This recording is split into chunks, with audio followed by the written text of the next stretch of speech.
Okay, and we're back. Thank you guys for sticking with us here and staying tuned while we figured out some technical difficulties. Super excited, as I just said, to have one of our board members, collaborators, and really great friends of Beneath the Waves in to talk today about an exciting new project from his side of things. So Marko Dimitrijevic, which I'm going to have him pronounce his last name for everybody because it's not an accent that I'm familiar with, but a very, very cool part of the world. So I'm sure he'll share more from his personal story once he's in with us. So he should be joining in just a second. And yeah, diving into, his background, not just as an entrepreneur and, his experience in business, but really turning something that was a passion for him into a career as well. So something that, we talk about a lot at Beneath the Waves. And if you've joined some of our conversations before, you've definitely kind of heard and seen us talk about all of that, of, how to bring your own interests and your own experience and expertise into the ocean, how to collaborate, how to be innovative, and how to really make a difference. So Marko is coming in now. There we go. Hi. Hey, Marko, great to see you. Likewise, Jamie. It's great to be Thank here. you. Yeah, so happy to have you on. Thank you. And talk about what I know is going to be my new favorite book. Thank you. Can't wait to get my hands on a copy. So for everybody who's jumping in now, and for all of you that kind of saved the notification from yesterday, Marko has just released a new book called Big, which I believe is also a very big book, a photographic album of the world's largest animals. So we're here today to talk with Marko about his experiences, not just in taking some of these photos, but the travels that he's had around the world, and really the impact that you're hoping to achieve, Marko, with some of these stories, right? It's not just big animals, but big emotions. Yeah, I mean, the big animals are really a mirror of what we experienced, and so many times underwater, you see those magnificent creatures, whether they're marine mammals like whales or dolphins, and obviously big sharks. And over the years, friend Amos Nachoum, we've documented a lot of encounters we've had with those incredible animals. And unfortunately, also over the past 30 years that we've been diving, we've seen how human influence has decimated a lot of those species. And part of why we want this book to reach as many people as possible is for people to see how beautiful those animals are, and really to think of immediate measures that we can take. And that's what Beneath the Waves is doing now, to conserve the large animals that are in the sea, the sharks, which are so essential and so misunderstood. Also to look now into carbon capture from the oceans to help preserve the oceans, because all this beauty that we've seen, and I've had the privilege of observing and photographing, all of it is going to be gone in a few years. We're not talking decades here. We're really talking in years, and it's very urgent. And that's what we wanted to do with our photography, and convey it to as many people as possible. Yeah, no, I love that. And the urgency is certainly pressing, and certainly here. And for those of us that are in ocean conservation or following closely, our ocean, our climate, our planet, we definitely hear those stories all the time. But I think another, great thing about this book and, your work is that the impact doesn't have to be a negative one that our species is making, right? We can do a lot to make a positive, impact on the planet, and positive impact for one another. We can change the narrative, change the story. And I think what you've done so beautifully is that storytelling component alongside these beautiful photos, is, the emotion behind what you're feeling as the photographer, not just with these big animals, but these big spaces, and how lucky you are to have those experiences, but really how that hits to our human experience overall, right?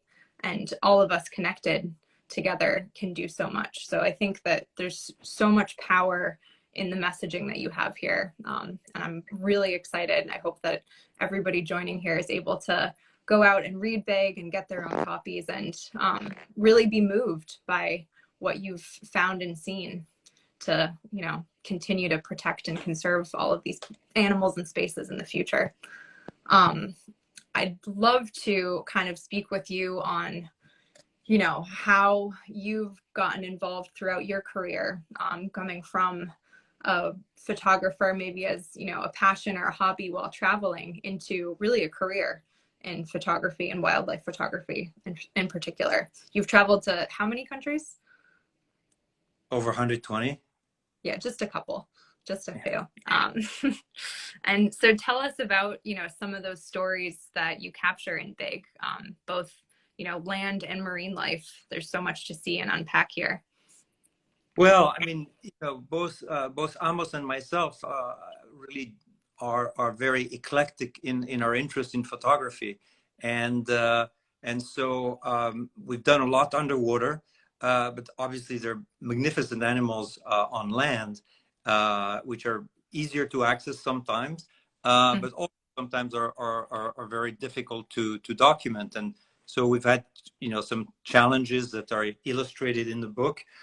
For me, it's been a dream of photographing bisons and grizzly bears in the winter, Wow. because I always dreamt of those faces that both bears and bison acquire when they have icicles on their faces, and so that's you know, that requires traveling in the winter in, you know, -30 type temperatures, and hours until you can spot a grizzly bear in Yukon. And so that has been, you know, one of the most exciting adventures for me, and also to get this feel for a place, you know, that's over 100 miles from any human settlement.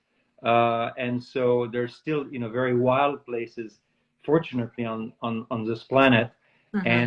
And then Amos did something similar when he wanted to photograph polar bears in the water, which meant for him diving in water that was, you know, right above freezing at 34 Fahrenheit, 1 or 2 degrees Celsius, and being able to see polar bears from below as they swam, you know, of him.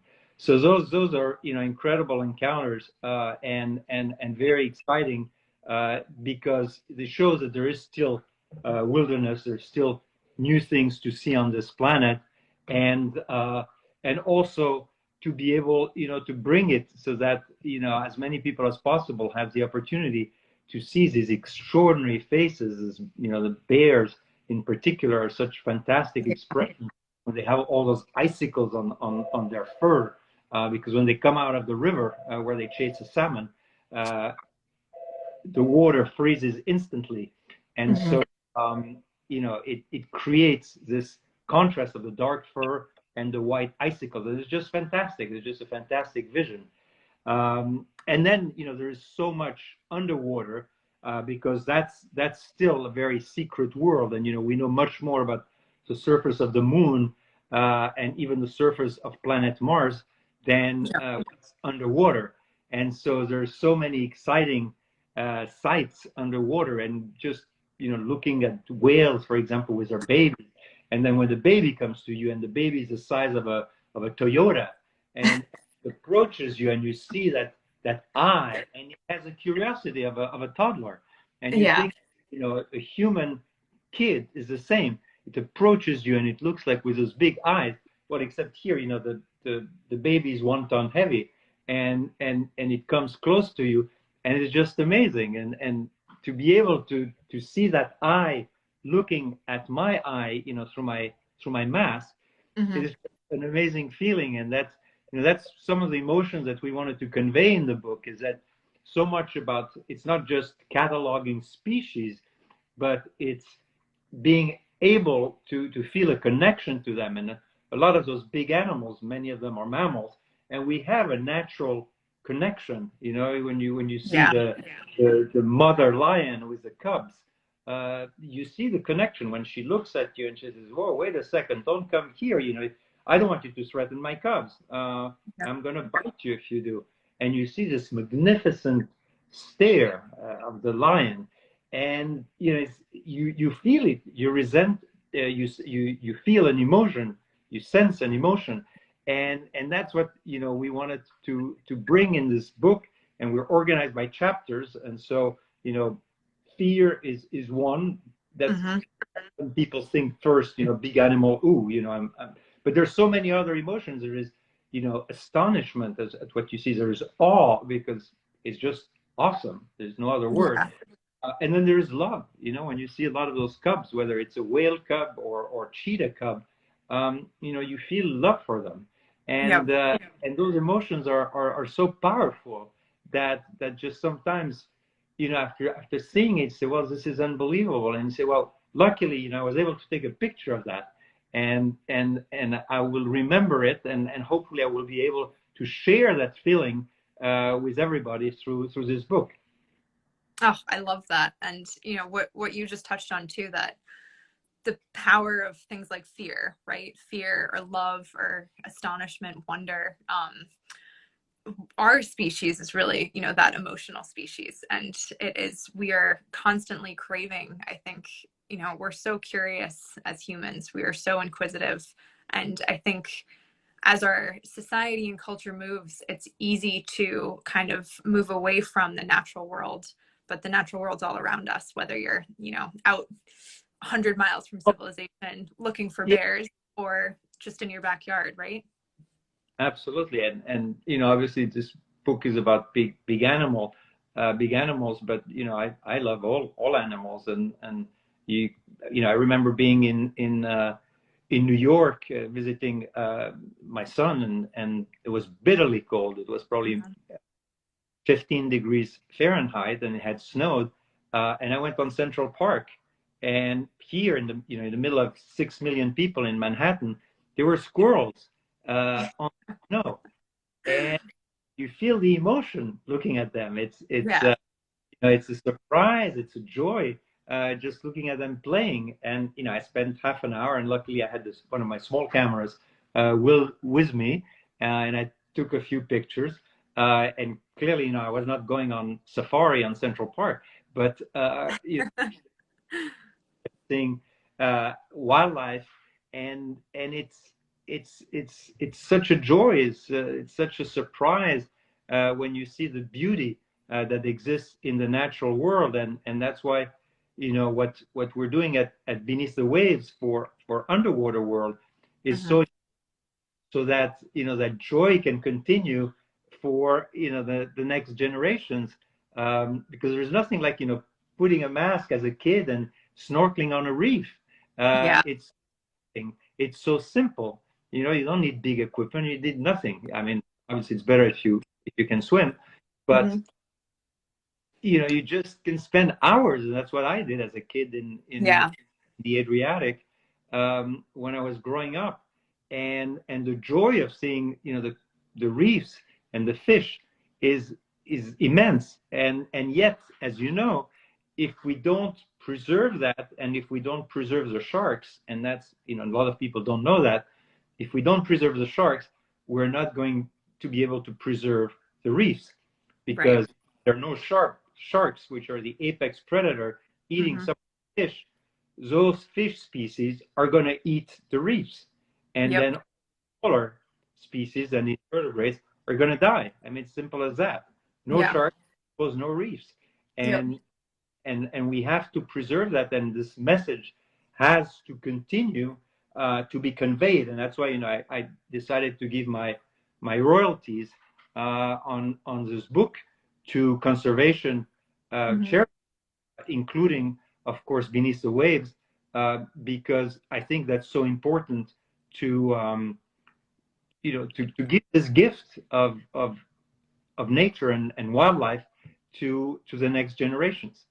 Yeah, absolutely. And it really is, so much of our work while we are in this kind of crisis for time, right? Everything needs to happen 10, 15, 20 years ago. We are also projecting forward to the future. You know, this is all about not just what we can do for today and tomorrow, but it is that next generation. And it's that next generation that we want to inspire the most, right? Whether they're going to become marine biologists or, you know, policymakers or photographers or filmmakers.